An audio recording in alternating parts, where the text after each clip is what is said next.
Welcome to Biz Jet TV. My name's Fab Poli and this is the channel all about business aviation. Today's episode is about the collision between two private jets at San Antonio Airport in Texas, which just recently happened. And we're going to get into that in a few moments. But if the first time for you on Biz Jet TV, it's a channel about business aviation, private jets, everything that goes on in the private jet world, how to buy a private jet, how to operate a private jet, all the stories behind it, about accidents, analysing the accidents, why they happen, about flight safety on private jets, and all this kind of good stuff. So if it's your first time on this channel, once you've watched this video, I encourage you to have a look around and see the other content that we're producing here every Tuesday and every Friday, coming from our studio here in the UK to you worldwide.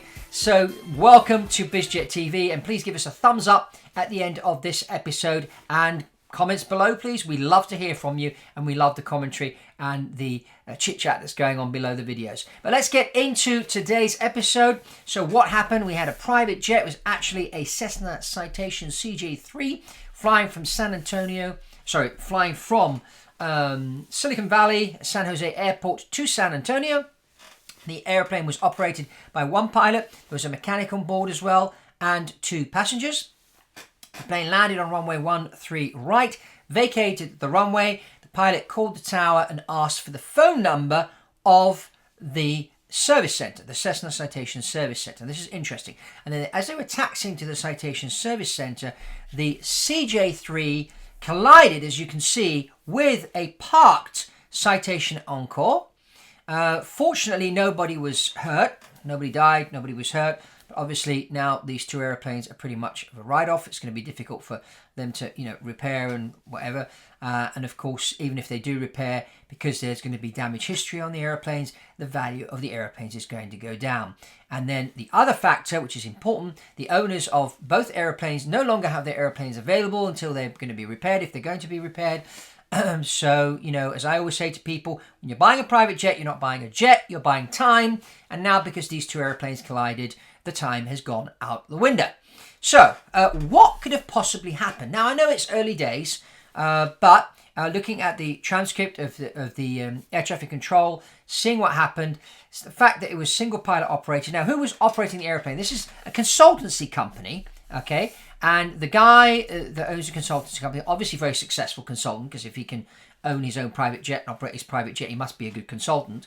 What I think happened is he vacated the runway, he asked for the phone number, he then got on his phone while he was taxiing the aircraft. He got distracted, and the airplane basically drove into the plane that was parked there on the ground. So, does that mean we shouldn't be flying single pilot? No, it does mean that, at all times, when you're flying a plane, even when you get on the ground, where you think, okay, I've landed, I'm safe. And I remember I went on a driving course a few years ago because I had been speeding. So I got 2 points on my license. And here in England, they said to me, well, you can go to this special safety course for a day. And if you pass the test at the end of the day, we'll take the 2 points off your license. So off I went. I paid whatever it was for the course, and I sat there. And I did actually learn something. I learned something really, really interesting, that most car accidents happen below the speed of 20 miles per hour. So if we translate that into the aviation world, obviously, the most critical parts of flight are takeoff and landing. And so, the pilot's landed, he's relaxed, he gets onto the phone, and, you've got to be careful, because now you're going slow. And there's a lot of collisions that do happen on the ground between aircraft. And sometimes it does happen between an airline and another airline. But this was operated by the owner, basically. He was flying on his own. And I wonder who was looking out the window while he was busy on his phone. So, very important. When you are flying an airplane, whether you're on the ground, whether you're in the air, you have to really be careful of what's going on around you at all times. I mean, what's the point in getting on your phone while you're still taxiing the airplane? I mean, have somebody else in the back make that call.